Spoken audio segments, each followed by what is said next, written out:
activité. Vous le savez déjà, Radio Al Bayan est la plus écoutée ici en Côte d'Ivoire et ce depuis 2013. C'est la radio également qui couvre 95% du territoire national, un espace de communication, l'idéal d'ailleurs pour vous. N'hésitez surtout donc pas à approcher la direction commerciale et marketing du groupe Média Al Bayan. Le groupe Média, voilà, qui dispose de plusieurs supports pour vous permettant justement d'atteindre vos différentes cibles. Nous avons donc la télévision à votre disposition, nos plateformes digitales également qui vous accompagnent dans vos différentes activités. Merci de nous suivre sur la 95.7 à Abidjan et environ dans quelques minutes seulement, dans 2 minutes précisément, démarre votre émission Le Matin d'Al Bayan. Voilà cette émission qui vous est proposée du lundi au vendredi, voilà, pour vous permettre de comprendre l'actualité et également échanger sur les sujets d'actualité, des sujets de société, Inch'Allah. Merci d'être des nôtres sur Radio Al Bayan dans le cadre donc de cette première session d'animation. Et sachez également que en plus donc des matins d'Al Bayan, il vous sera proposé à partir de 8h45 espace promo, un autre espace commercial qui vous accorde au moins 5 minutes, voilà, 5 minutes pour vous permettre de faire la promotion de vos différents produits. Et c'est cet espace justement qui va constituer donc la toute dernière articulation de cet écran sonore. Et puis à partir de 9h05, une autre équipe s'installe pour vous accompagner, Bismillah, jusqu'à 12h45 dans le cadre de la deuxième session d'animation sur cette Ramadan 1444 Hijr 29 mars 2023. حياتها وضياؤها ورحيق إحسان ونجم تسامي رب القلوب حياتها وضياؤها ورحيق إحسان ونجم تسامي رمضان رمضان رمضان يا رمضان رمضان رمضان رمضان يا رمضان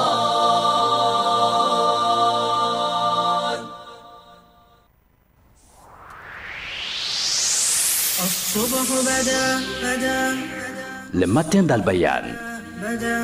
Du lundi au vendredi de 7h15 à 8h30, suivez le matin d'Al Bayan.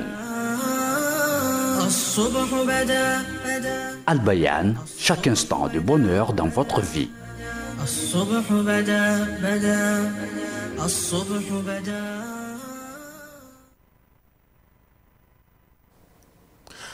أعوذ بالله من الشيطان الرجيم بسم الله الرحمن الرحيم ثم الصلاة والسلام على رسول الله. Chers auditeurs de la meilleure des fréquences, chers internautes, recevez la salutation des habitants du paradis, la salutation qui équivaut bien sûr à une bénédiction aussi bien pour l'émetteur que pour le récepteur. Assalamu alaikum wa rahmatullahi wa barakatuh. Notre prière ce matin est tout simplement que la miséricorde, la baraka d'Allah subhanahu wa ta'ala vous accompagne tout le long de cette journée, tout le long également de ce mois béni de Ramadan. Nous vous souhaitons la bienvenue dans le numéro 3 de la semaine de votre émission Le Matin d'Al Bayan. L'émission vous est proposée du lundi au vendredi entre 7h30 et 8h45. Nous sommes bien sûr dans le mois de Ramadan et nous sommes aujourd'hui le 7e jour. Ramadan, nous le savons, est le mois au cours duquel Allah subhanahu wa ta'ala multiplie ses grâces sur ses créatures. Le mois au cours duquel le Créateur a également décidé de décupler la récompense des bonnes actions. Et c'est pourquoi d'ailleurs son envoyé, le prophète Mohammed sallallahu alayhi wa sallam, nous a exhorté à multiplier les bonnes actions malgré donc nos occupations. Il est important de se poser la question de savoir comment justement s'organiser, pouvoir poser le maximum de bonnes actions, profiter justement des grâces d'Allah subhanahu wa ta'ala. Et bien voilà, on vous permet d'avoir la réponse à cette question dans le cadre justement de ce numéro de votre émission Le Matin d'Al Bayan. Bien sûr parce que le thème du jour c'est quel programme pour Ramadan, et à cette question répondra notre invité du jour qui est Dr Touré Fetegui Bandjou. Assalamu alaikum wa rahmatullahi wa barakatuh. Wa alaykoum salam wa rahmatullahi wa barakatuh. Merci beaucoup à vous d'avoir répondu à notre invitation. Je vous en prie. Eh bien, on espère que cette journée commence dans de très bonnes conditions pour vous. Inch'Allah. Et le mois également. Alhamdulillah. Et jusque-là, ça va bien? tout va très bien. Malgré le fort soleil qui brille sur Abidjan et toute la Côte d'Ivoire actuellement. Ça, c'est la grâce d'Allah subhanahu wa ta'ala. Yes, ça a chauffé quand même. Hein. Ah, ça... Peut-être tu docteur également.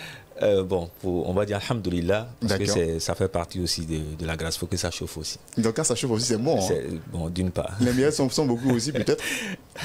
On dit alhamdoulilah. D'accord, alhamdoulilah. On espère qu'aujourd'hui ça ne va pas chauffer, même s'il y a beaucoup de myriades, mais que ça se calme un peu. C'est mieux, alhamdoulilah.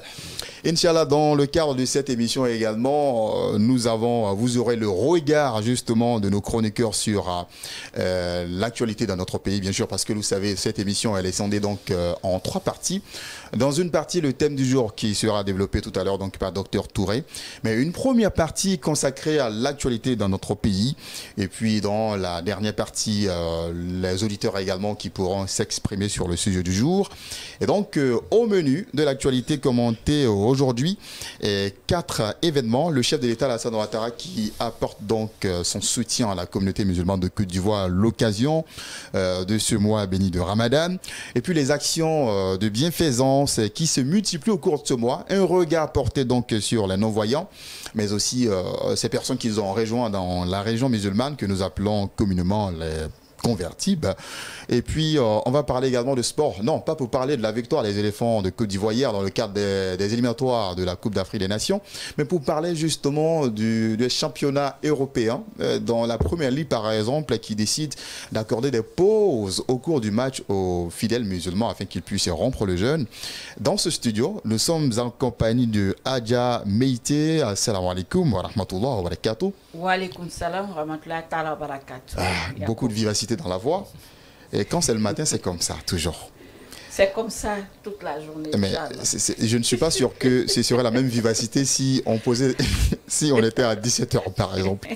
Tu peux toujours essayer, Yacoub. À 17h, on revient et puis on va essayer. Inch'Allah. Et là, Diakoïta Makalou nous accompagne également. Salam alaikum wa rahmatullah wa barakatuh. Wa alaikum salam wa rahmatullahi wa barakatuh. Café Touba à la prise de Soaour? Non, pas de café. Un thé, c'est suffisant. Un thé, donc, a été suffisant pour donner toute cette vivacité.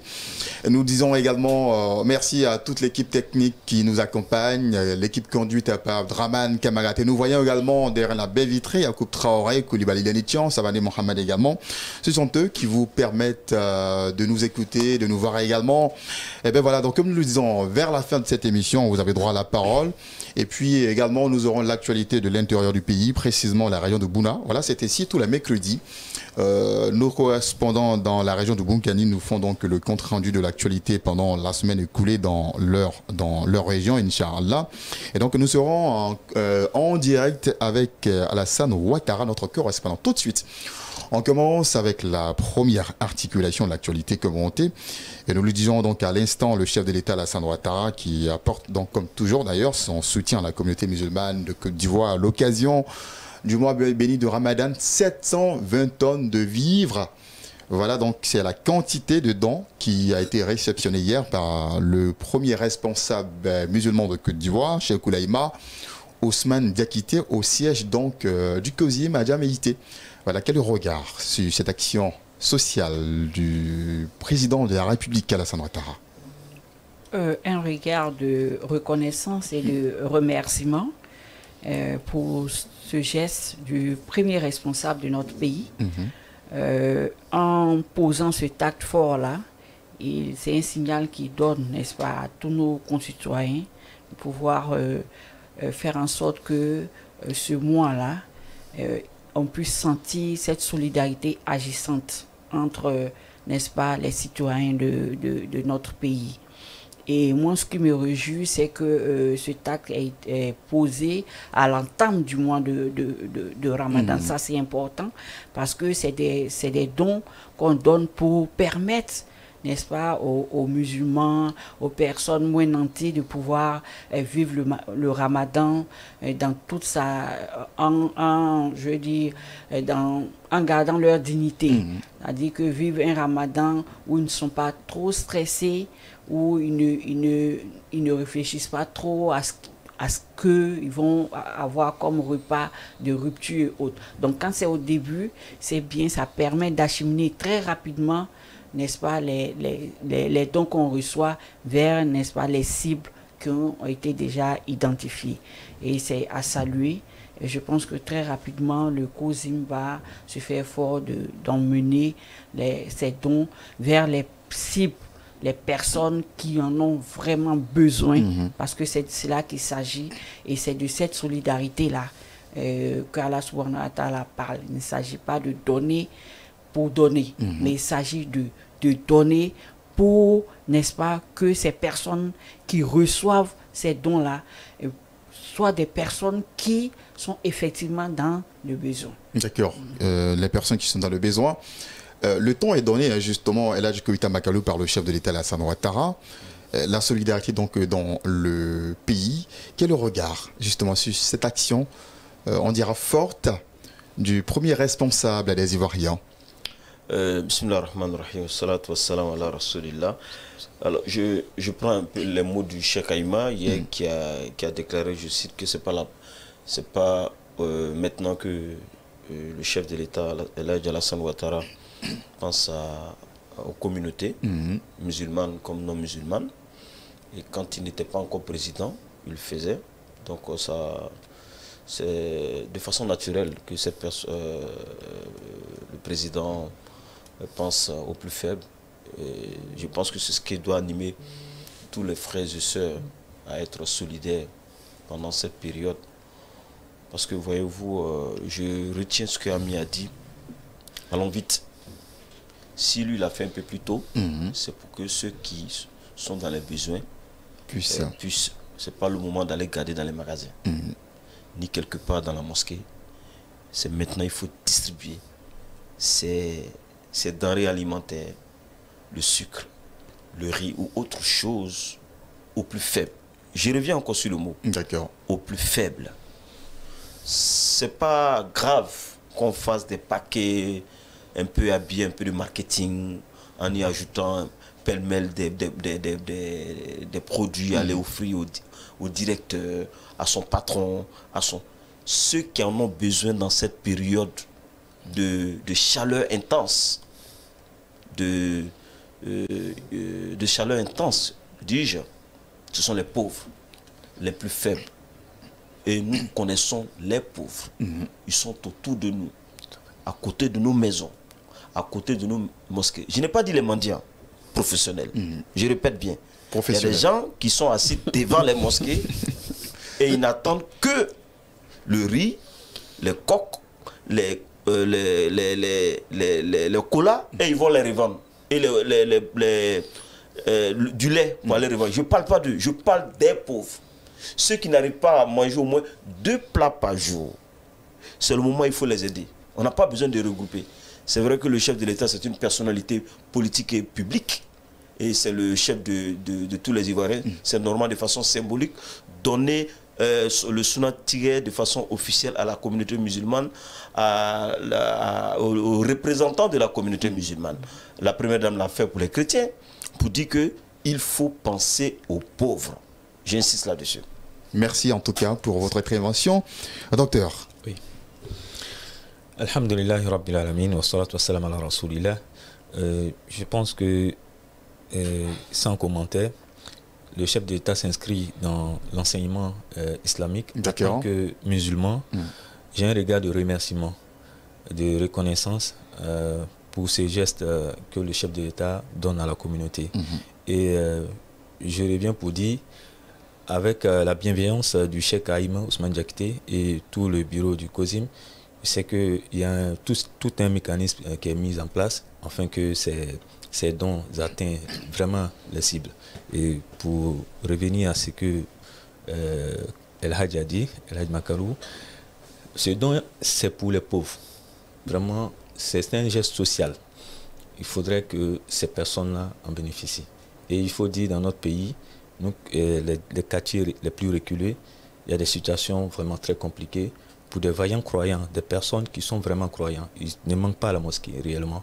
Et pour dire, Allah subhanahu wa ta'ala nous dit dans le Saint-Coran, il y a ces pauvres-là. Il y a 2 types de pauvres, comme le El Hadj Makalou vient de dire.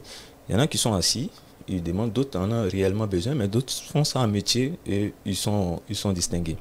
Mais il y a des personnes, là il y a Salou, Nana, ça Ilhafa. Eux, ils sont là, ils ils n'ont pas le courage de demander, mais en réalité, ils en ont besoin. Donc, ils sont détectables, ils sont connus dans nos différents quartiers. Donc, je suggère à ces personnes-là aussi de se déclarer souvent à ces différents mosquées qui sont dans leur communauté. Il faudrait le faire parce que c'est leur droit. C'est à eux que c'est destiné. Qu'Allah facilite cette distribution. Amin. Et donc, on a également écouté l'intervention de Cheikh Oulaïma Ousmane Diakité qui a surtout remercié les mosquées qui organisent donc parfois des ruptures collectives. Et ça aussi, c'est à l'endroit de ces personnes qui n'ont pas forcément les moyens de s'offrir donc une rupture, ou bien des personnes qui n'ont pas forcément le temps de rejoindre la famille afin donc de rompre le jeûne comme ils le voulaient bien. Alors, quelle lecture justement, comment est-ce que vous recevez cet appel donc de Cheikh Oulaïma Ousmane Diakité? Je pense que l'appel, comme vous l'avez bien signifié, c'est pour remercier, encourager et dire peut-être aux mosquées qu'il n'en faut pas autant qu'il faut, n'est-ce pas, je dis aller dans ce sens-là, parce que c'est un acte fort. Moi, j'ai quelquefois assisté, n'est-ce pas, à ces ruptures collectives là, dans les mosquées. C'est un moment de communion. C'est un moment où vous voyez, n'est-ce pas, le moins nanti côtoyer le nanti. Quelquefois même, il y a des cadres qui pendant les week-ends, vont pour servir. Vous voyez, et ça, c'est des gestes assez forts. Et ça permet un brassage. Et ça permet aussi aux nantis de toucher du doigt la réalité des moins nantis. Parce que ça aussi, c'est un des enseignements du jeûne. Le fait de ressentir, n'est-ce pas, cette faim, cette soif-là, pour nous permettre d'être beaucoup plus sensibles à la faim et à la soif de l'autre. N'est-ce pas? Donc, c'est un enseignement. Et ces ruptures-là permettent une certaine socialisation entre nous. D'accord. Et au-delà je termine pour dire que à ces ruptures, de plus en plus, on assiste au fait que même des non-musulmans viennent, qui sont aux abords, qui sont dans le besoin, viennent et se font servir.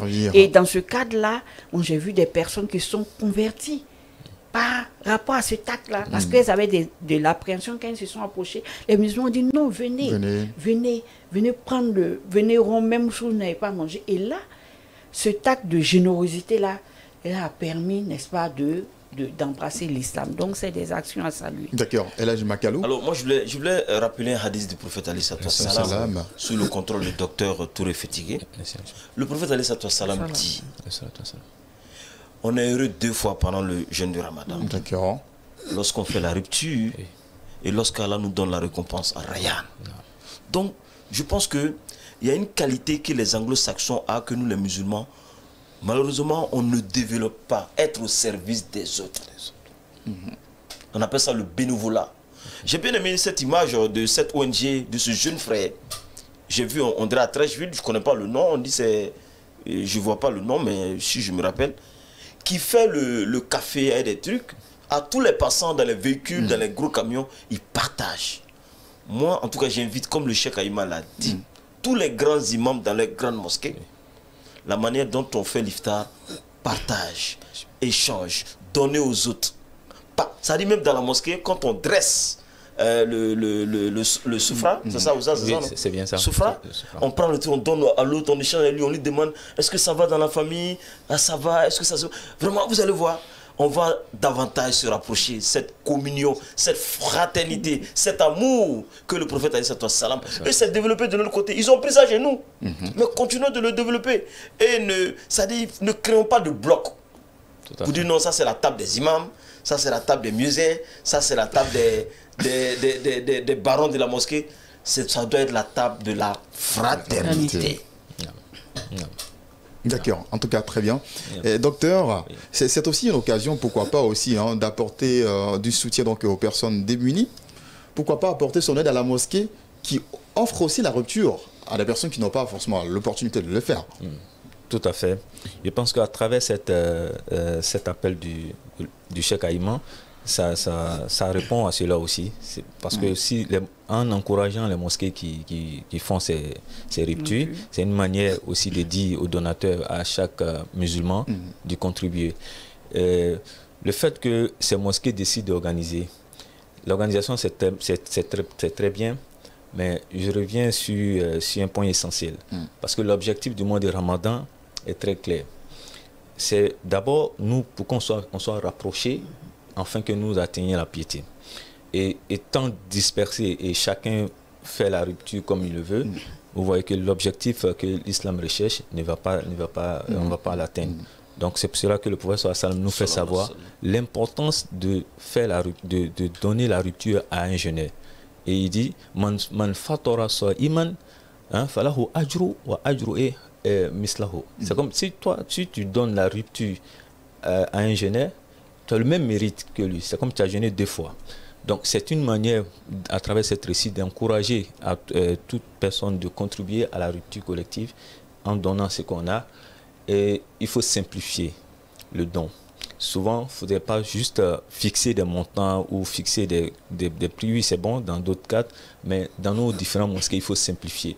On peut demander à la maison, le bouilli que vous mangez, vous, chez vous à la maison, faites une part, envoyez à la mosquée. C'est ça. Et simplifier la contribution, afin que ça soit vraiment l'objectif soit atteint, cette fraternité que nous recherchons. D'accord, en tout cas merci pour votre intervention. Justement, c'est dans le cadre de cette aide qu'on apporte donc aux personnes qui sont donc dans le besoin que l'ONG, le club La Citadelle et l'ONG Ouma Charité par exemple ont décidé de tourner le regard vers les personnes, sinon vers les non-voyants. Et puis les personnes également qui ont rejoint plus tard, on va dire, l'islam, que nous appelons communément les convertis. Alors, le choix de cette classe de la société, comment est-ce que vous voyez ça? C'est un choix judicieux parce que c'est des personnes qu'on peut qualifier de personnes vulnérables en fait. Cette catégorie de personnes mérite d'être appuyée, mérite d'être accompagnée. On parle des non-voyants et on parle de ceux qui viennent d'embrasser l'islam. Pour ceux qui viennent d'embrasser l'islam, quelquefois ils sont dans des familles soit qui les rejettent, ou même quand les familles ne les rejettent pas, comme ils n'ont pas la même culture, la même religion, pardon, eh bien, c'est pas évident qu'à la maison on puisse préparer en fonction du fait qu'il est l'heure de la rupture, il faut lui faire un plat un peu chaud et autres. Bon, les familles ne se sentent pas trop concernées. Donc il faut permettre à ces personnes-là qui viennent d'embrasser l'islam de sentir cette chaleur, cette solidarité-là. Donc il faut pouvoir les accompagner. Et c'est un message fort aussi qu'on adresse aux parents pour dire qu'ils sont dans une communauté, il y a la solidarité, il y a l'accompagnement. Et ça, c'est aussi important. Et moi, ce qui me réjouit, c'est que cette distribution-là se fait à travers le pays. Parce que ce qu'on constate, c'est que malheureusement, maintenant, avec le temps, de plus en plus, on remarque que l'intérieur n'est pas oublié. Sinon, au début, tout était concentré à Abidjan. Et l'intérieur était le parent pauvre. Mais de plus en plus, on voit que l'intérieur aussi est pris en compte par, n'est-ce pas, cette distribution-là. Et cela est encouragé et à saluer. D'accord. Elhadji Makalou? Moi, j'aime bien l'esprit de la solidarité endogène. C'est vrai que c'est des frères il y a des frères qui, Ouma Charity viennent d'ailleurs, mais d'abord la base c'est la Citadelle, le club service musulman. Je tiens à féliciter son directeur exécutif, notre frère Diaby, et puis le PCA qui est notre aîné Koulibaly, je sens Koulibaly Karim de l'Académie de la mer. Donc pour dire que le développement endogène c'est la clé du succès. Tant que si ceux qui sont dans le pays voient les pauvres, soutiennent les pauvres les plus faibles, je pense qu'on va reculer la pauvreté, ne jamais contester l'extérieur. D'accord. Même donc cet apport à l'endroit donc des convertis, c'est une manière justement d'encourager, de soutenir leur présence justement dans l'islam et surtout de la maintenir parce que parfois, malheureusement, certaines personnes rejoignent l'islam et puis donc face aux épreuves se retrouvent obligés parfois de retourner. Et donc encore une autre fois, ce mois de Ramadan est une occasion également de montrer donc ce visage donc de l'islam encore une autre fois. Tout à fait. Il faut souligner que l'islam, il y a certaines catégories de personnes que l'islam en tient compte en matière de soutien et dons. Les pauvres, les plus démunis font partie. Mais encore, c'est que le Coran les appelle al-mu'alafatul qulub, c'est-à-dire ceux qui viennent d'embrasser, de devenir musulmans, de se convertir. Ceux-là, ils ont droit, s'il y a la zakat, on doit les remettre. S'il y a un soutien, on doit forcément les remettre. Et dans l'objectif, c'est pas de les remettre afin qu'ils soient nantis, mais c'est d'une manière de montrer la solidarité musulmane. Donc, le fait que cette ONG pense à faire ces genres de distribution, c'est à saluer réellement. On dit Alhamdulillah Rabbil Alamin. Mais encore, on va au-delà de ça. Le plus important, c'est les nationaux. Je pense que dans les autres pays, quand on constate les dons, les organisations, ce sont eux qui commencent d'abord, même si les aides vont venir de l'extérieur. Et là, ici, je reviens sur le point, le fait que le président de la République a donné le pas. Donc, c'est une manière de donner le message à chaque Ivoirien que c'est à nous d'abord de commencer. Et les autres vont venir nous rejoindre afin qu'on puisse combattre la pauvreté. Et l'un des objectifs du mois de Ramadan, c'est aussi cela, diminuer la pauvreté au sein de la communauté et au sein du pays, donc nous vivons à l'intérieur. D'accord, en tout cas, merci. Est-ce qu'il y a des footeux dans ce studio? Ahmed Bakayoko n'est pas là malheureusement, mais dans tous les cas, on va parler quand même de football. On parle précisément. De quoi De footeux. Ah, j'ai pas bien entendu. J'ai entendu foutou. On ne mange pas de foutu à l'heure là. Donc pas de foutou, des footeux, justement. Hier, moi, j'ai suivi un match de football aux alentours de 23h30 jusqu'à minuit. Mauritanie, République démocratique du Congo. Un match très serré qui s'est soldé par un but partout. Je pense qu'ils ont dû attendre l'iftar pour permettre aux joueurs de jouer et puis le sel. D'accord. Donc un match donc après l'iftar, c'est très important. Et aujourd'hui, donc nous allons parler donc de la Première Ligue. C'est une compétition en Europe, précisément le championnat anglais. Voilà, qui a décidé donc cette faveur à l'endroit donc des musulmans, leur permettre tout simplement de marquer une pause pendant le match lorsque l'heure de la rupture arrive, pour permettre donc à ces joueurs-là de rompre le jeûne, ce qui n'est pas le même constat partout dans tous les championnats. Ben voilà, donc c'est une faveur faite donc par le championnat anglais. Non mais attends ça c'est anglais. Moi c'est avant-hier la CAF, la Confédération africaine de football.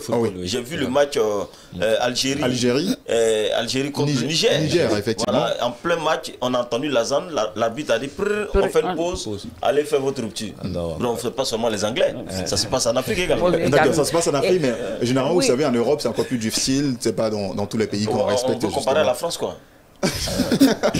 Bon, moi, Yakou, c'est vrai qu'il parle de faveur, mais moi, je me dis que c'est un droit. C'est un droit. C'est un droit. C'est un droit parce que la personne est musulmane.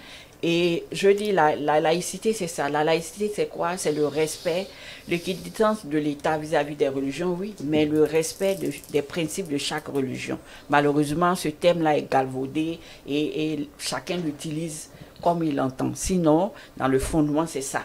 C'est-à-dire chacun a le droit d'avoir ses convictions, mais Yakou doit respecter mes convictions. Moi, je respecte les convictions de Yakou. Et quand c'est comme ça, je pense que c'est un droit pour eux. Il est l'heure de la rupture.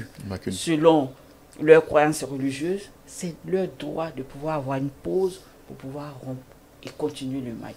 Donc c'est vrai qu'on parle des faveurs, mais on doit plus voir cela comme le respect d'un droit fondamental qui, n'est-ce pas, permet à ces joueurs musulmans-là de se sentir aussi pris en compte dans l'évolution de tout ce qu'il y a comme processus. C'est vrai qu'on parle de championnat, mais il faut permettre à ces joueurs-là de pouvoir rompre pour pouvoir continuer le match. D'accord, tout simplement, on espère que ce droit sera respecté pour tous les joueurs. Mais c'est l'universalité de l'islam. Tout à fait. Partout où les musulmans seront, ils sont chez eux. Tout à fait. Et puis, ils proclament leur religion.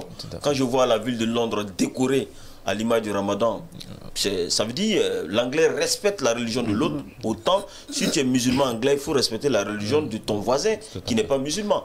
C'est ça, et puis ça crée moins de tensions, ça crée plutôt la fraternité, ça renforce l'entente dans un pays. À Times Square aux États-Unis, également, on a vu cette image où les gens sont en train de faire la prière de Tarawih. Peut-être ils sont en train de rompre le jeûne. D'un peu partout dans le monde, c'est ça aussi la force du Ramadan. Il y a un volet spirituel, mais n'oublions pas cette volet de fraternité. La fraternité des religions monothéistes. Voilà.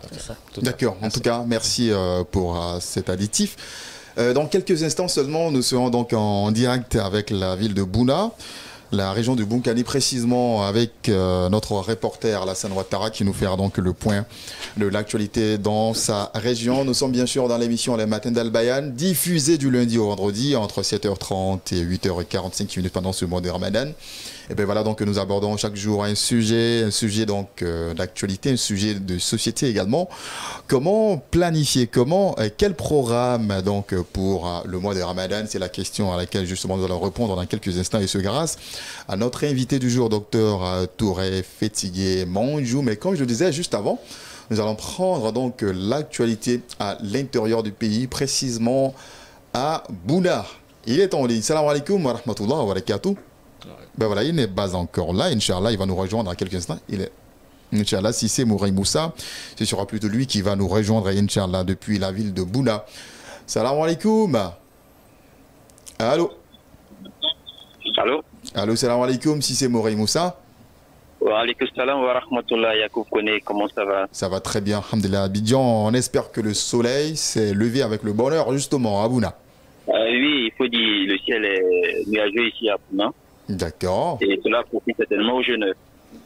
Ok, c'est profitable, aux jeunes, Inch'Allah. Alors, qu'est-ce qui se passe actuellement à Bouna? D'accord. Alors, Yacoub, pour ce tour d'horizon de l'actualité de Bunkani, nous avons relevé deux faits marquants. D'accord. D'abord, un sur le plan religieux et un autre sur le plan sécuritaire. Ok. Alors, d'abord, le début du mois de Ramadan et son impact sur les habitudes des populations, en particulier la communauté musulmane. D'accord. Alors, voici donc une semaine que la communauté musulmane du Bunkani, à l'instar de celle de l'ensemble du pays, vit au rythme du Ramadan. Et les mosquées sont de plus en plus pleines et très animées avec des prêches, des tafsirs, des récits collectifs par endroits. D'accord. Et l'apparition même de nouveaux lieux de prière circonstanciels. Et comme vous le savez également, le Ramadan, c'est aussi la période des affaires au niveau des commerçants, au détriment bien sûr du consommateur qui constate chaque année voilà, le fondé des prix sur le marché. Et nous prenons par exemple le pain ici à Bounan qui est aujourd'hui à 400 francs. 400 pendant que, oui, 400 francs la baguette du pain, pendant que le poids diminue de jour en jour au gré du boulanger. Voilà. Et après, donc, ce petit point sur le plan religieux, nous allons aborder maintenant le plan sécuritaire. Et comme vous le savez, pour profiter pleinement du Ramadan, nous avons besoin de quiétude et cela passe nécessairement par un environnement sécuritaire apaisé. D'accord. Alors, comme vous le savez, la région du Bunkani est sous la menace d'organisations extrémistes violentes. Et les dernières attaques perpétrées, particulièrement dans le Bunkani, disons dans le département de Téiné de Doropo, impliquaient l'emploi des engins explosifs improvisés. Et face à cette situation, la Commission nationale des frontières de Côte d'Ivoire organise sur 2 jours, à partir de ce matin, un atelier de sensibilisation des acteurs frontaliers sur le mode opératoire des organisations extrémistes violents et l'identification des engins explosifs improvisés et la conduite atténuée face à ces engins. D'accord. Et Inch'Allah, nous aurons l'occasion de revenir en détail sur cet atelier qui se tient, rappelons-le, du 29 au 30 mars 2023 ici à Bouna. D'accord, Inch'Allah. Alors, Yacoub, voici donc essentiellement les deux faits que nous avons relevés en ce qui concerne l'actualité du Bunkani. D'accord, merci en tout cas, Sissé Mourey Moussa. Voilà, qui est actuellement à Bouna, capitale de la région du Bunkani, au nord-est du pays. De fait marquant, voilà l'impact donc du mois de Ramadan, et on retient donc la hausse du prix du pain, malheureusement, et puis donc la situation sécuritaire également, un atelier qui se tient aujourd'hui même donc sur la sécurité. Nous allons à présent marquer une petite pause avant de poursuivre avec le programme.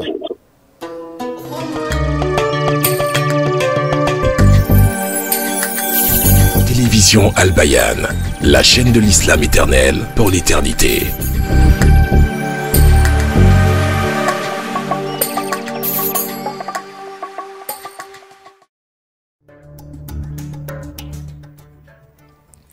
Il est effectivement 8 heures sur l'horloge.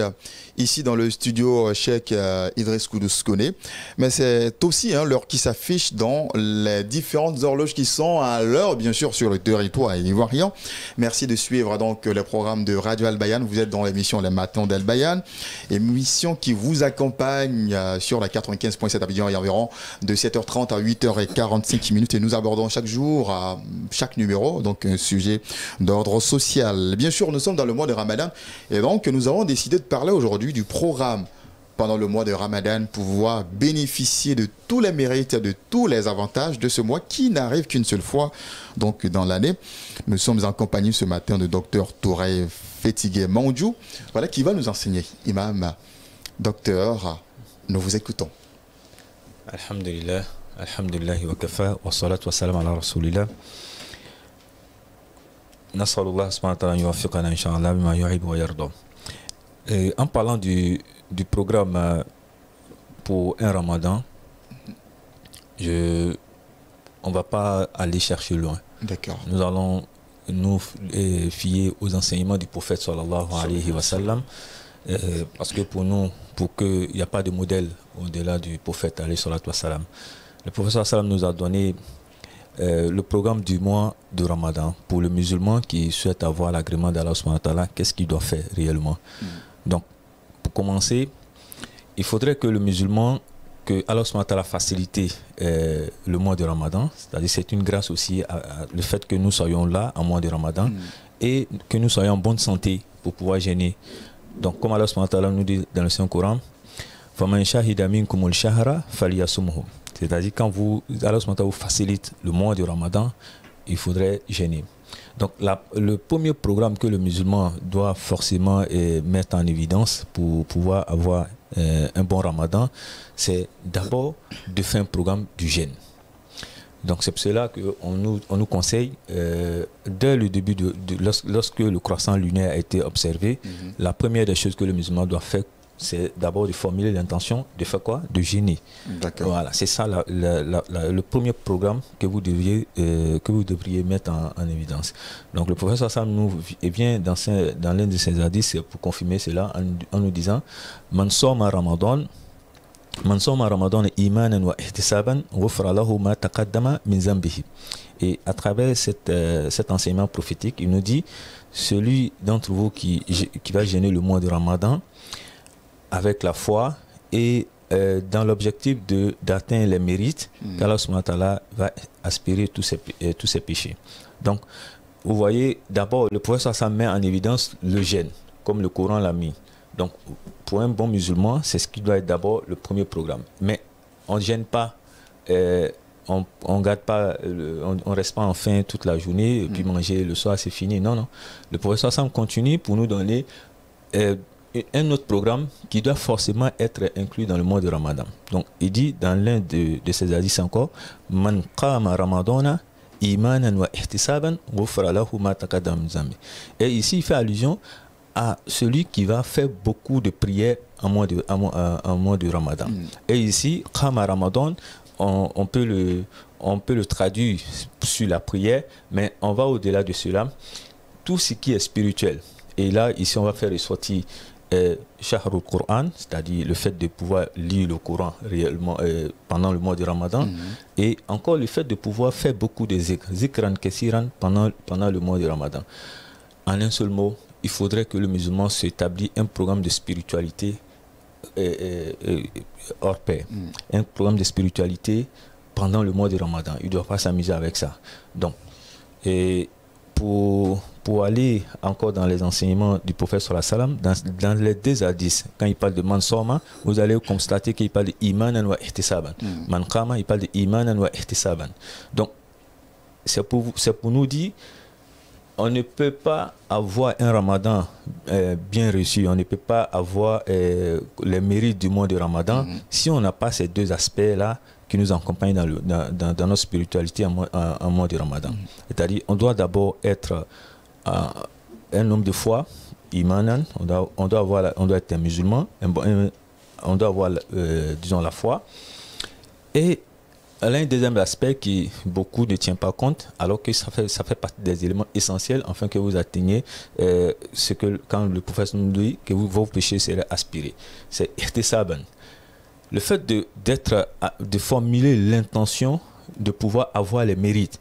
Moi, je gêne pour Dieu, mais je gêne pour avoir les mérites du jeûne. Comme l'a dit le prophète sallam. Alors, Allah nous fait savoir dans l'un des hadiths, hadiths Qudsi, parce qu'en termes d'hadiths, il y en a des hadiths qui ont été rapportés par les disciples, mais il y a des hadiths qui ont été rapportés par le prophète lui-même. Ce sont les hadiths appelés hadiths Qudsi. Okay. Parmi ces hadiths, le prophète sallam nous dit, il dit, Allah dit dans cet hadith-là, à propos du jeûne, il dit, Ana ajizu bihi. Il dit, tout ce que l'être humain fait est récompensé et que, bien sûr, écrit par les anges et tout, kiraman katibin ya'lamuna ma taf'alun, tout ce que vous faites, il y a 2 anges qui écrivent tout ce qu'on fait de bien et mal, mais sauf le jeûne. Allah subhanahu wa ta'ala nous rassure que ana ajizu bihi, il dit c'est lui, Allah subhanahu wa ta'ala seul qui va récompenser cela. Et en termes de récompense, il précise un paradis, disons une porte de paradis précisément pour le jeûne appelé Babou Rayyan. Donc ici, c'est pour montrer que le mois de Ramadan bien reçu, d'abord commence le fait de bien jeûner et le fait de pouvoir formuler cette intention de pouvoir avoir, comment on appelle ça, les mérites du mois de Ramadan. Et voilà encore un aspect qu'il faudrait montrer aux musulmans. D'abord, tout cela rentre dans un programme de spiritualité. Ici, on a parlé du rapport vertical, ce qui concerne Dieu, génie, faire des zikr, faire des doigts, tout ça concerne Allah subhanahu wa ta'ala, l'être humain et son Seigneur. Et c'est le premier but du mois de Ramadan. Mais il y a encore le rapport vertical. C'est-à-dire le mois de Ramadan vient pour nous enseigner cette fraternité qui doit être renforcée pendant ce mois de Ramadan. Donc si vous regardez toutes les grandes batailles menées en l'islam, Ghazwatul Badr et toutes ces batailles ont été faites en mois de Ramadan. C'est pour dire que le mois de Ramadan pour le musulman, c'est un mois de partage, c'est un mois de... c'est pas un mois comme on le voit, chacun se cache dans une mosquée, s'y reposer. Non, c'est pas ça. C'est le mois où on doit plus travailler. Travailler dans le rapport humain, travailler pour pouvoir faciliter les différents problèmes qui sont entre nous, entre vous et vos parents, entre vous et vos voisins, et pour pouvoir créer cette fraternité, comme le Coran nous dit, innamal mu'minuna ikhwa. Et là, cette fraternité qui est entre vous les croyants, il faudrait trouver des voies et moyens pour renforcer. Et pour renforcer ce rapport, c'est basé sur ce que nous appelons le partage. Mais en même temps, il faut souligner, le musulman dans le mois de Ramadan qui travaille pour renforcer sa fraternité avec son frère, doit en même temps travailler aussi pour garder ce que nous appelons le bon comportement avec les non-musulmans. D'accord. Il ne faudrait pas être là, les musulmans sont là, on n'est pas seuls dans le monde, il y a des non-musulmans, et le Coran nous fait savoir, il n'y a aucune contrainte en religion, il y a d'autres qui décident d'être musulmans, il y en a d'autres qui décident de ne pas. Donc, mais le devoir pour vous, musulmans, pendant ce mois de Ramadan, c'est de faire ce partage-là sur la base de l'humanité. Quand un frère en a besoin, qu'il soit musulman ou pas, vous devez partager. Donc je résume. Avec votre permission, nous allons marquer une petite pause parce que bien sûr dans notre programme, à 8h10, il est prévu la publicité. Radio Al Bayan. Bienvenue sur la plateforme de la première radio télé IP de Côte d'Ivoire. Mon nom est Al Bayan. Je suis au service de l'islam éternel pour l'éternité. Aujourd'hui, je vais vous servir un régal technologique avec ma nouvelle la centrale de radio-télévision IP, la première en Côte d'Ivoire. Al Bayan ratisse large au bonheur des téléspectateurs et internautes du monde entier. Allez, le chemin, nous le ferons ensemble. Anytime, ensemble, à tout moment, anywhere, ensemble, partout à travers le monde, any device, ensemble, avec vous sur tout support. Top, c'est parti. Vous avez votre téléphone ou votre tablette. Al Bayan vous offre la totale. Un seul clic et le monde de l'information vous est gracieusement ouvert. Ici, c'est du 100% gratuit. Sur Android, allez vite avec ce petit clic de quelques minutes pour télécharger depuis Play Store le All-in-One d'Al Bayan. Vous avez un iPhone, c'est aussi facile que tout. Un seul clic. Depuis Apple Store pour télécharger gratuitement votre joyau, l'application mobile d'Al Bayan. J'ai dit All-in-One, le tout en un. Oui, Al Bayan vous offre en live Direct TV en continu. Télévision Al Bayan, la chaîne de l'islam éternel pour l'éternité.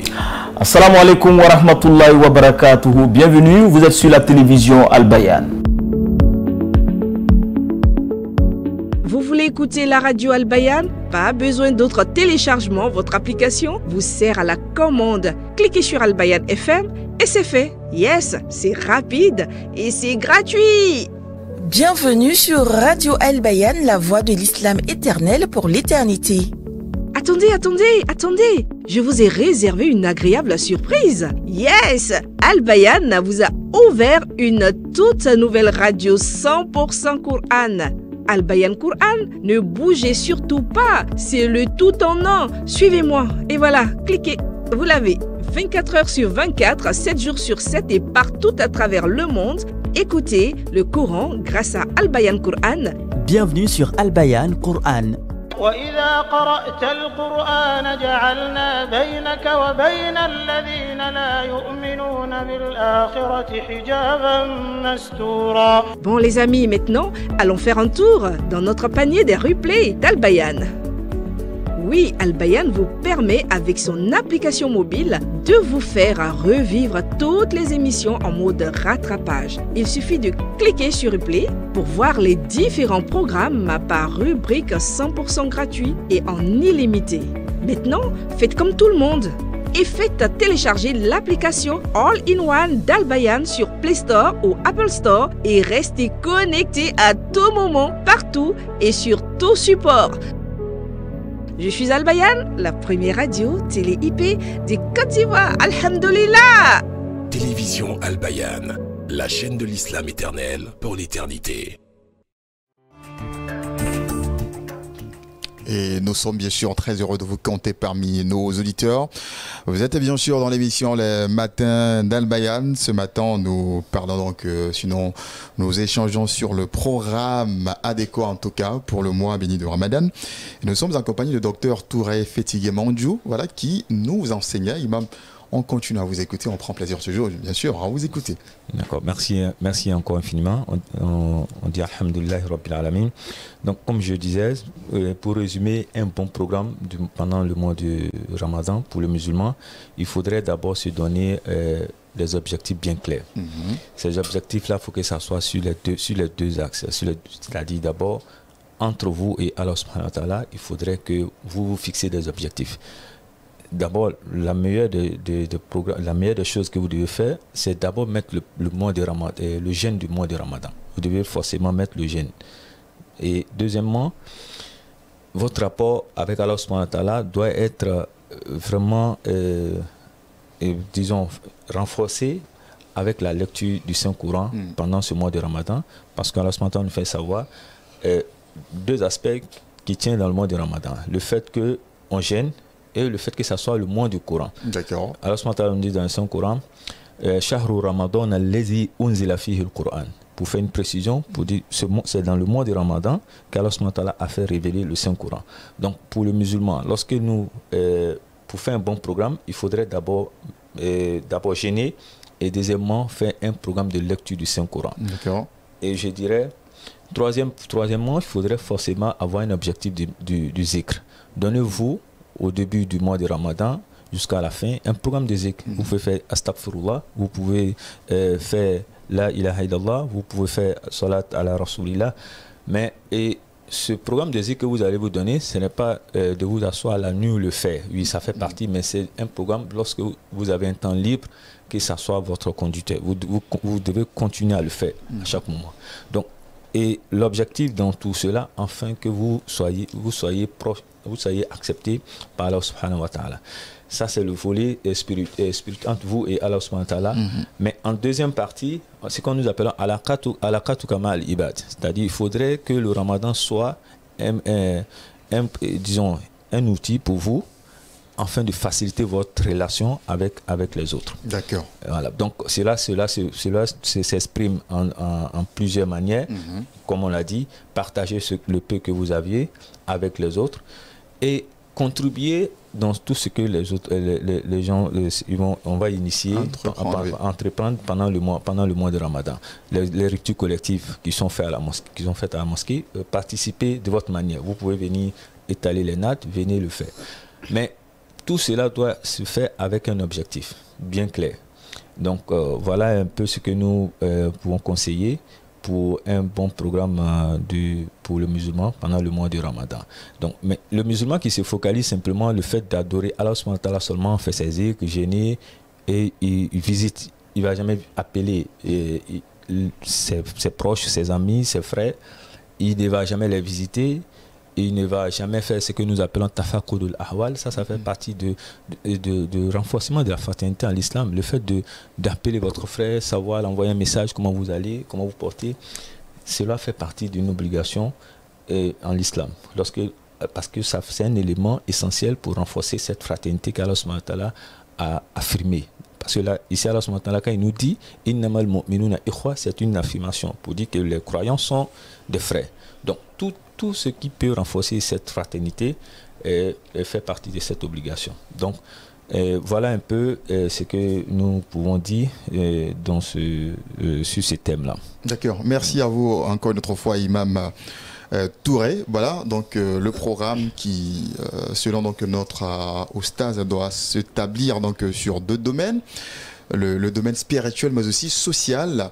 Une occasion de renforcer donc, les liens avec les personnes qui nous entourent, qui contribuent justement tous les jours à notre bonheur, à Djameïté.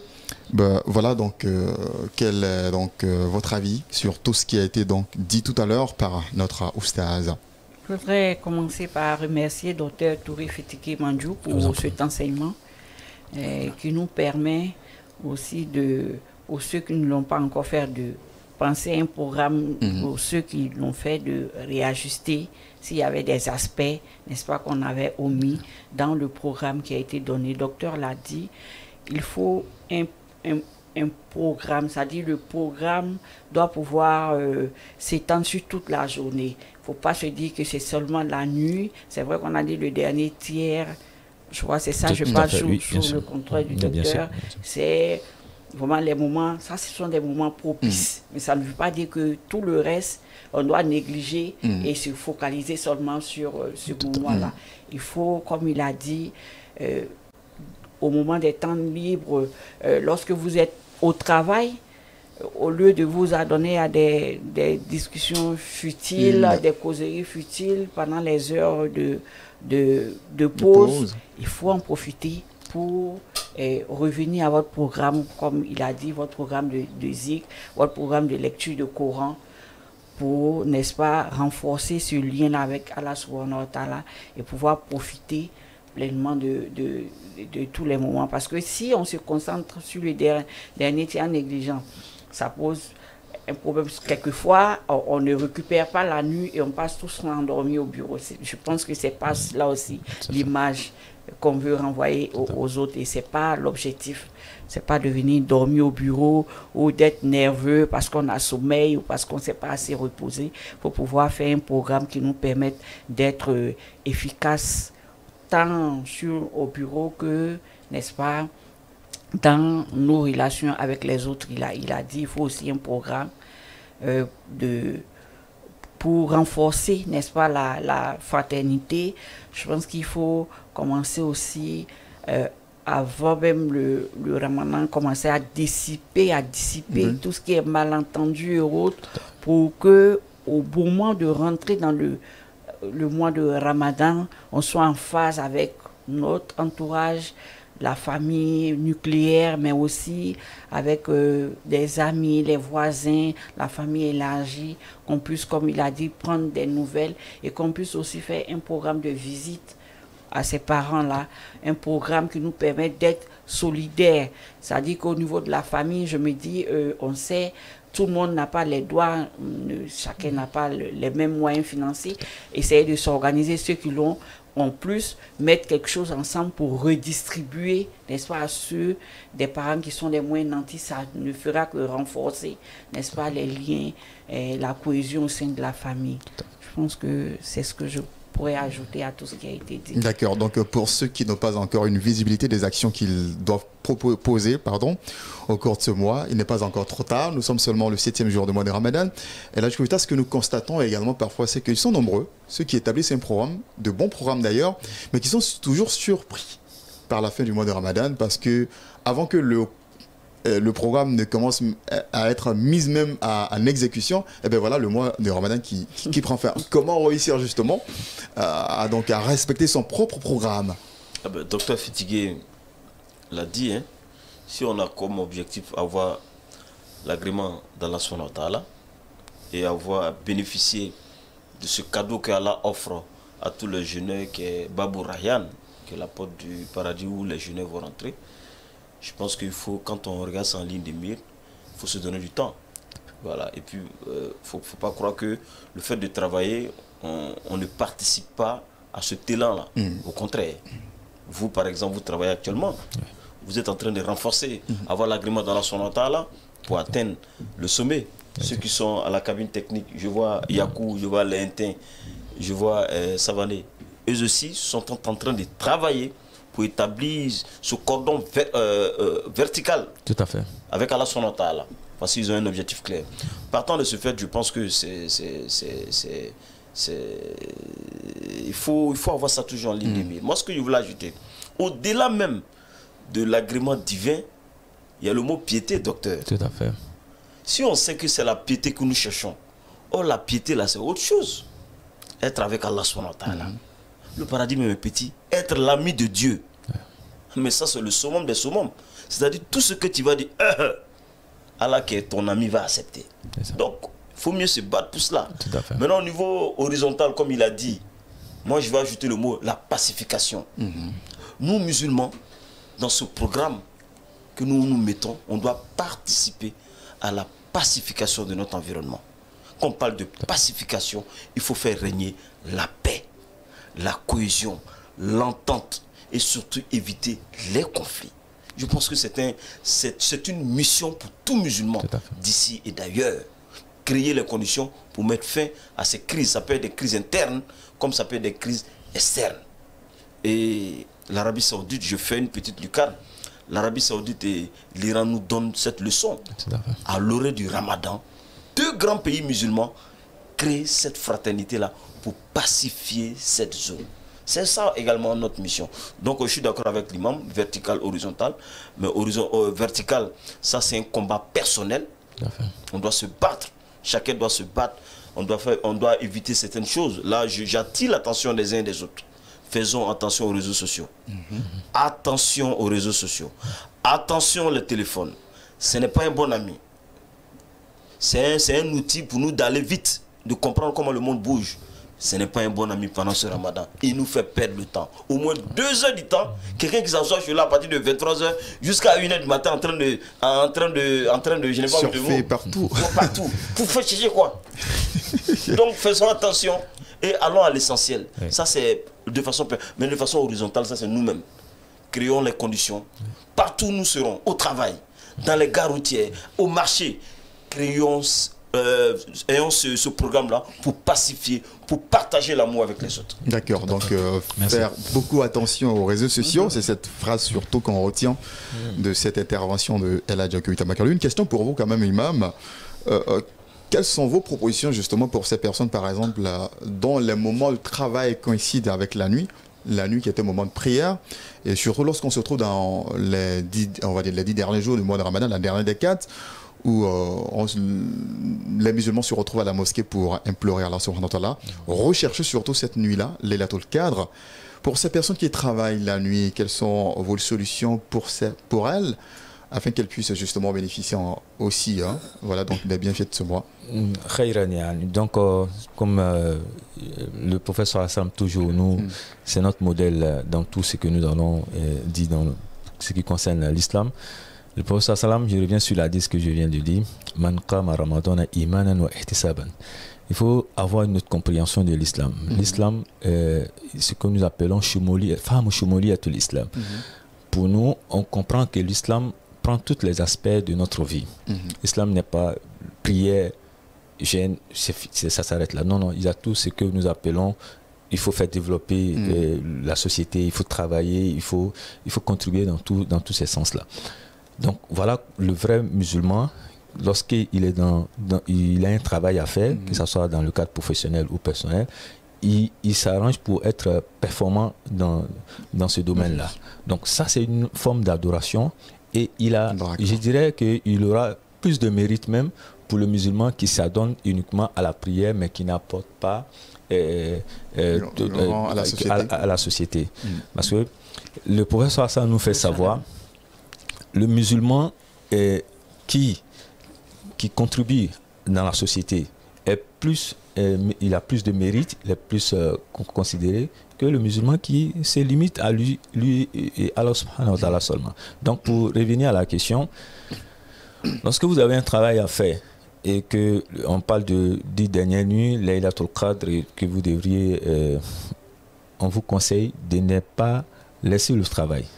Parce que ce travail-là fait partie de la compréhension de l'islam. C'est l'islam que nous voulons dire à chaque musulman. Votre travail professionnel, c'est l'islam qui vous le demande. Donc, il faudrait bien le faire. Maintenant, pour pouvoir atteindre Laylatul Qadr, il y a ce que, on revient à la hadith du prophète sallallahu qui dit « ihtisaban ». C'est-à-dire, tout ce que vous allez faire pendant ce temps-là, il faudrait que vous le faites avec l'intention pour avoir l'agrément d'Allah subhanahu wa ta'ala. Donc, sans l'accompagnement de cette intention-là, vous allez voir, ça va devenir comme pour les autres, comme pour tout le monde. Mais vous, dans votre travail professionnel, lorsque vous mettez ihtisaban, vous mettez l'intention de... Parce que ce que vous faites là, ça sert la communauté, ça sert l'humanité.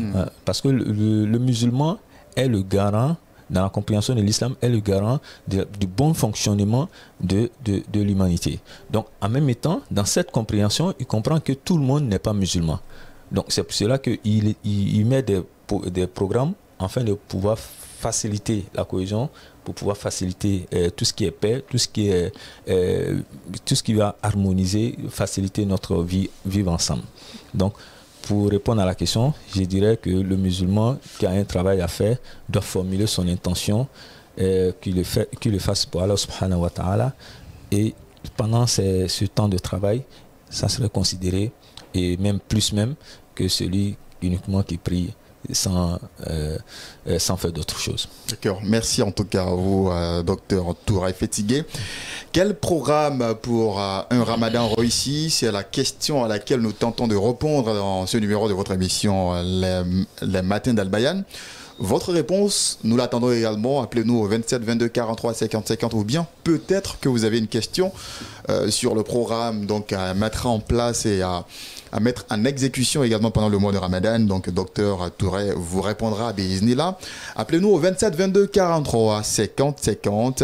Inch'Allah. Et puis donc, Savane Mohamed vous laissera donc droit à la parole.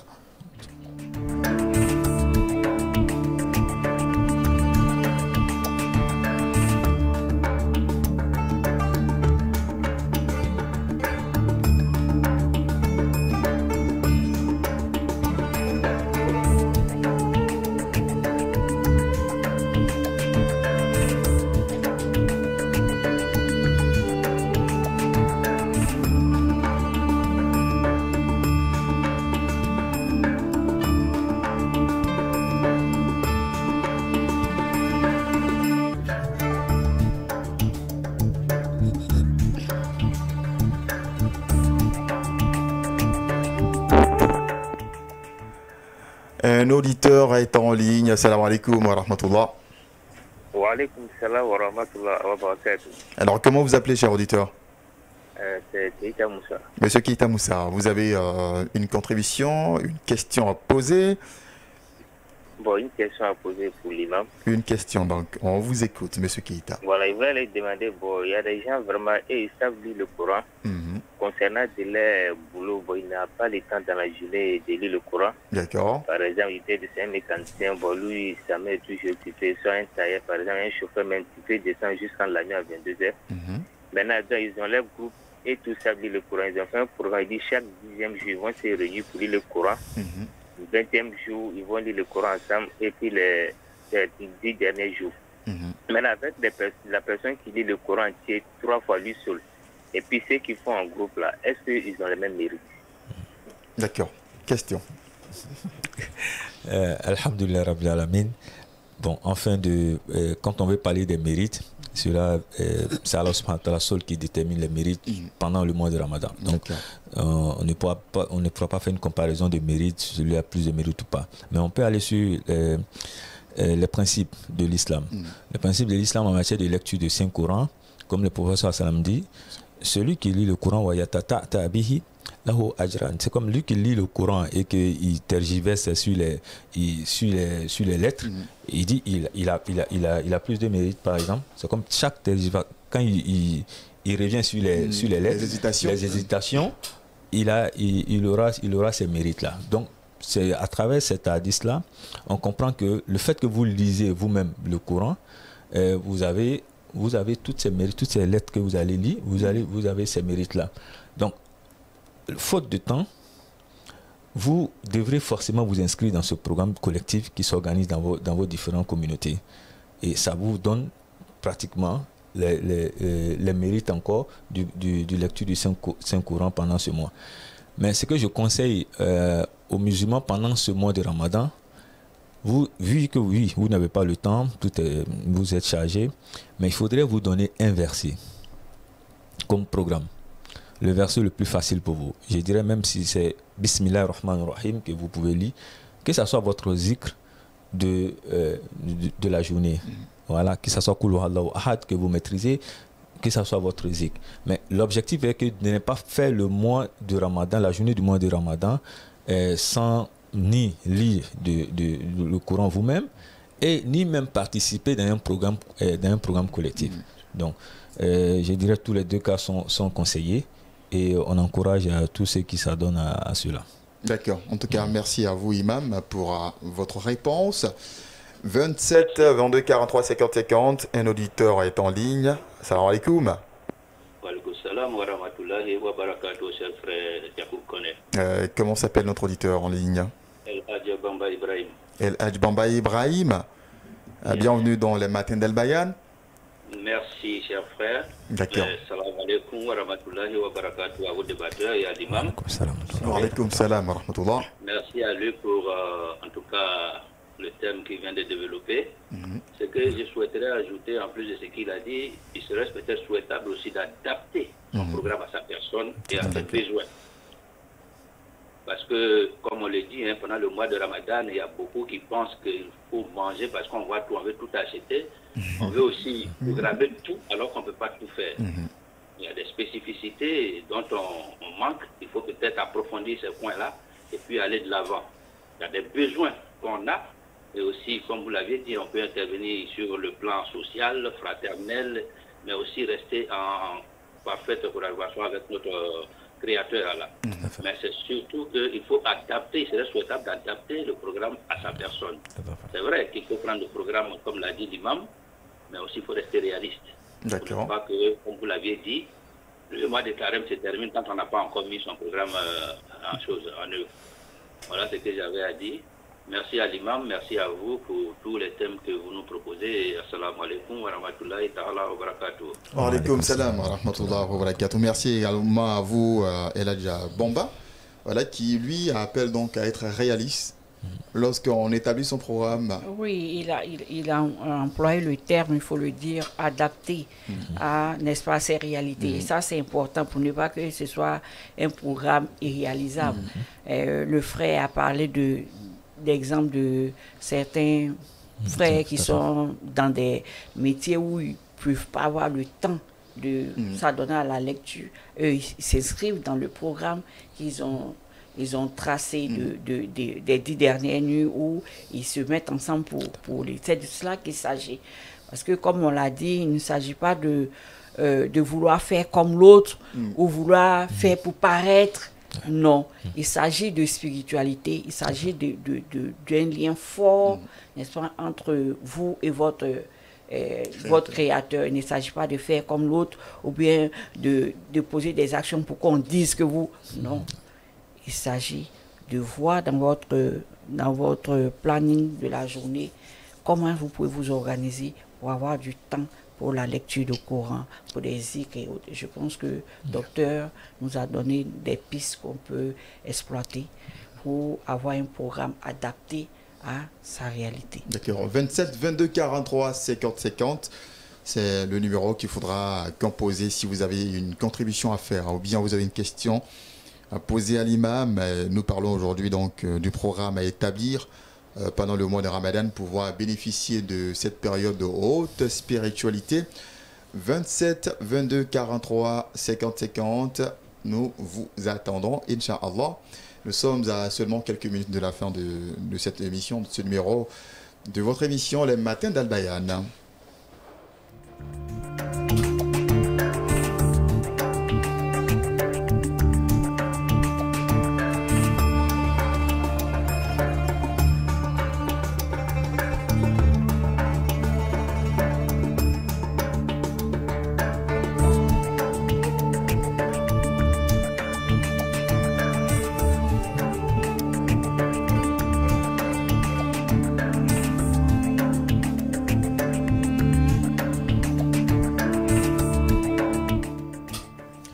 Allô? Allô? Allô, salam alaikum Adla. Wa alaikum salam wa rahmatullahi wa barakatuh. Quel est votre nom? Ouattara Abdraman, je vous appelle de Ferté. Monsieur... Ça c'est mon ami, monsieur Ouattara. Oui. Comment vous allez, monsieur Ouattara? Ouais. Ça va faire qu'est-ce Dougou? Alhamdulillah, par la grâce de Dieu, tout va pour le mieux. D'accord. On vous écoute. Dans le Ramadan, là. Il fait que c'est moins chaud, mon cher. Oh là là. Le docteur dit c'est une grâce. C'est une grâce. Je voulais demander des conseils à l'imam en question par rapport au jeûneur, à celui qui, par le problème de santé, a été dispensé du jeûne. Qu'est-ce qu'il peut avoir comme comportement apte pour avoir les mérites et puis avoir beaucoup de bénéfices dans ce mois de Ramadan là? D'accord. Merci. Alors, pour ceux qui sont dispensés là, quelle est l'attitude qu'ils doivent tenir, qu'ils doivent, par exemple, se restaurer? Parce que je constate certains, on a dit c'est vrai que tu es dispensé par problème de santé, mais voyant que tes parents sont à jeûne, peut-être que tu vas t'asseoir dehors devant tout le monde en train de se gaver là. Mais là, ça c'est leur travail ça. Bon Ramadan à tous les frères. Que Dieu facilite. D'accord.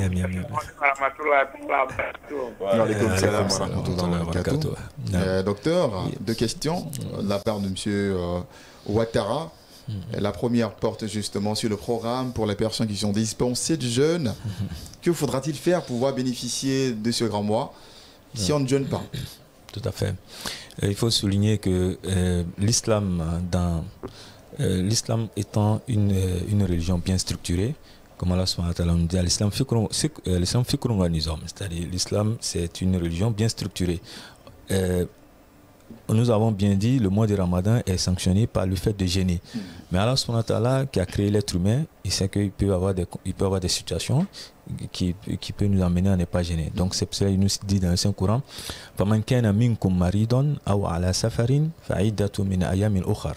Il nous souligne ceux d'entre vous qui sont malades ou qui sont en déplacement en voyage, qui le gênent après le mois de Ramadan. Donc les savants ont ressorti Man kana minkum maridun. Le thème d'être malade ici, la maladie est sur il y a deux sortes de maladies. Il y a une maladie que vous pouvez en guérir, les palus pendant le mois de Ramadan et tout ça. Vous remboursez le mois de Ramadan. Mais si vous êtes malade d'une maladie si vous êtes malade et que vous ne bon, c'est une maladie que vous n'allez pas en guérir, que c'est les médecins spécialistes, bien sûr, ont confirmé cela, l'islam vous dit de donner ce que nous appelons fidyatun ta'am. Vous devez donner de la nourriture aux pauvres pendant le mois de Ramadan. Donc voilà comment vous êtes considéré au même titre comme celui qui a jeûné tout le mois de Ramadan. D'accord. Voilà. Maintenant, pour revenir sur le deuxième aspect, l'attitude que vous devez avoir, mais il y a ce que nous appelons mashaïr, c'est-à-dire vous êtes dans un environnement où les gens jeûnent. C'est pas évident que vous venez, le comportement même devant, voilà, vous ne devez pas venir devant eux et consommer de la nourriture ou boire de l'eau et tout ça.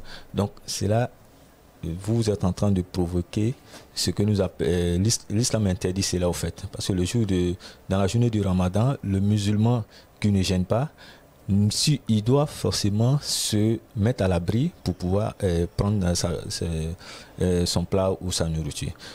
Pourquoi ? Parce qu'il y a ce que nous appelons wattaqu shubahat, c'est-à-dire le musulman ne doit pas se mettre dans une situation de doute. Parce que ce n'est pas tout le monde qui vous connaît, ce n'est pas tout le monde qui a votre bilan de santé, ce n'est pas tout le monde qui vous connaît que vous êtes malade ou pas. Mais quand on vous voit manger pendant la journée, on risque de dire mais c'est quoi un Ouattara ou un Bamba, un Keita qui mange toute la journée. Donc ça attire cette image de considération et de respect que le musulman doit apporter à son frère. Donc l'islam interdit de ne pas de manger publiquement pendant le jour du mois de Ramadan, même si vous avez ce que nous appelons rukhsa, même si vous avez le droit étant malade ou vous êtes en voyage. D'accord. Probablement une autre question pour vous, Imam. Un auditeur est en ligne. Salam alaikum wa rahmatullahi wa barakatuh. Wa alaikum salam wa rahmatullahi wa barakatuh. Pour une question ou bien une contribution? Une question, alhamdulillah. D'accord. Présentez-vous d'abord. Alhamdulillah, c'est Tonton Carré de Pobo. Ok, allez-y, on vous écoute rapidement. Alhamdulillah, ma question c'est que là, je suis un commerçant, comme on le dit, un boutiquier. Mais à chaque fois quand je fais ma lecture du Saint-Coran, j'ai beaucoup de pauses en servant les clients. Parce que quand je commence comme ça, quand une cliente vient comme ça, je dois couper pour servir avant de venir reprendre encore. Est-ce que ça ne va pas agir sur la lecture ou bien sur mes mérites? Ok. Salam alaikum wa rahmatullah. Wa alaikum salam wa rahmatullah. Belle question quand même, parce que le Coran demande beaucoup de concentration. Tout à fait, tout à fait. Et à travers cette question-là, on va dire aux musulmans, alors en matière du Saint-Coran, c'est vrai que c'est demandé qu'on doit lire le Coran, mais l'objectif de la lecture du Saint-Coran va sur deux aspects. Le volet spirituel, afin que la concentration que vous allez avoir, afin que vous soyez proche d'Allah subhanahu wa ta'ala, et le fait de méditer le sens du Saint-Coran. Peut-être que dans nos différents pays, on n'a pas cette connaissance de langue arabe pour pouvoir méditer certains versets, mais on a l'obligation de se mettre dans le cadre spirituel.